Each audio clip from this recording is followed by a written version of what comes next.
Jack Torrance, Adler's hierarchy of needs, and the typing madness in The Shining. Stanley Kubrick's The Shining is a psychological labyrinth, rich with themes of ambition, isolation, and madness. But what if the key to understanding Jack Torrance's tragic unraveling lies not just in his haunted surroundings, but in the psychological theories of Alfred Adler? Adler's hierarchy of needs provides a fascinating framework to analyze Jack's frustrations and motivations, shedding light on why he so utterly fails at fulfilling his aspirations. And of course, there's that not-so-subtle detail: Jack's typewriter is an Adler brand. Coincidence? Kubrick doesn't do coincidence. Let's explore how Adler's psychology maps onto Jack Torrance's descent into madness, and why his typewriter might be more than just a tool for writing. Adler's hierarchy of needs and Jack's crumbling pyramid. Alfred Adler, a contemporary of Freud, believed that humans are driven by a need for belonging, purpose, and self-actualization. His hierarchy of needs can be loosely summarized as follows. Basic needs: physical safety, health, and stability. Belonging: relationships, love, and social connection. Self-esteem, recognition, respect, and a sense of accomplishment. Self-actualization: realizing one's full potential and creative aspirations. Jack Torrance starts his stay at the Overlook Hotel hoping to climb this hierarchy. He dreams of self-actualization, writing the great American novel, and craves the esteem and recognition that come with success. But the Overlook, his family dynamics, and his own unraveling psyche systematically dismantle his pyramid, leaving him stranded in a blizzard of unmet needs. 1. Basic needs: isolated and snowed in. The first level of Adler's hierarchy is about survival, safety, health, and stability. From the get-go, the Overlook Hotel threatens these needs. Isolated in a snowbound, haunted hotel with his family, Jack's environment is anything but stable. The oppressive isolation chips away at his mental health, and his lack of access to support systems only exacerbates his descent into madness. Jack's frustration at this level is palpable. When Wendy interrupts his work, his explosive reaction isn't just about writing. It's about his increasing desperation to regain control over an environment that refuses to cooperate. The ghosts of the Overlook further destabilize his reality, dragging him deeper into paranoia and rage. 2. Belonging: a family that's falling apart. Next, Adler emphasizes the need for belonging and connection. Here, Jack's failure is glaring. His relationships are dysfunctional at best and outright abusive at worst. Wendy is supportive but terrified, constantly walking on eggshells to avoid triggering Jack's wrath.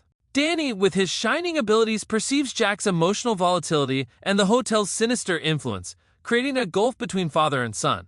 Jack's isolation from his family isn't just physical, it's emotional. Instead of finding solace or connection, he retreats into the Overlook's spectral embrace, with ghostly figures like Lloyd and Grady becoming his twisted support system. Jack's inability to form meaningful connections is both a personal failure and a symptom of his crumbling psychological hierarchy. 3. Self-esteem: all work and no validation. Jack's obsession with writing is tied to his need for self-esteem. He wants to be seen as a talented, successful writer, but his frustrations with his progress, whether due to writer's block or sheer laziness, consume him.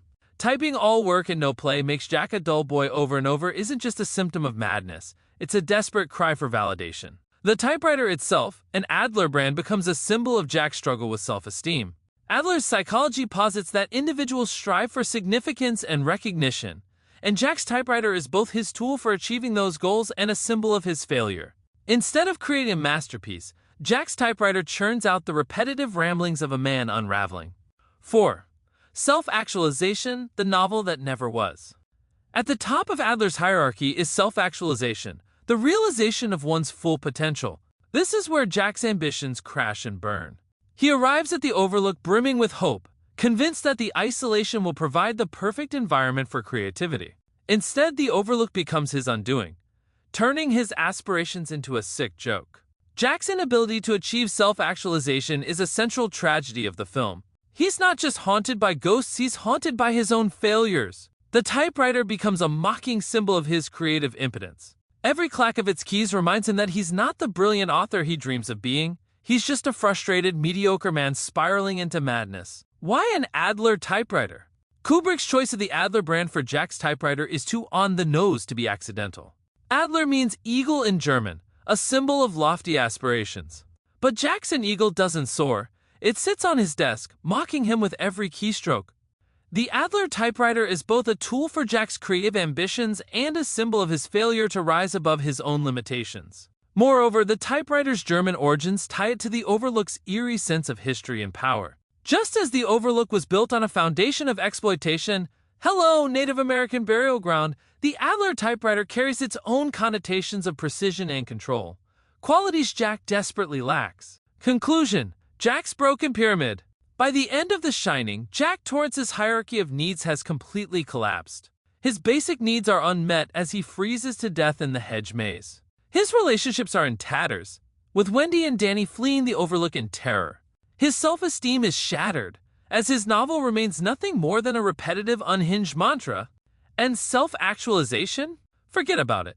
Jack's creative ambitions are buried beneath the snow alongside his sanity. The Adler typewriter, a symbol of Jack's aspirations, sits abandoned in the Overlook, a monument to his failure. Kubrick's masterful use of Adler's psychological principles turns Jack Torrance into a tragic figure, a man undone not just by ghosts, but by his inability to climb the pyramid of his own needs. So, the next time you watch The Shining, spare a thought for Jack and his Adler typewriter.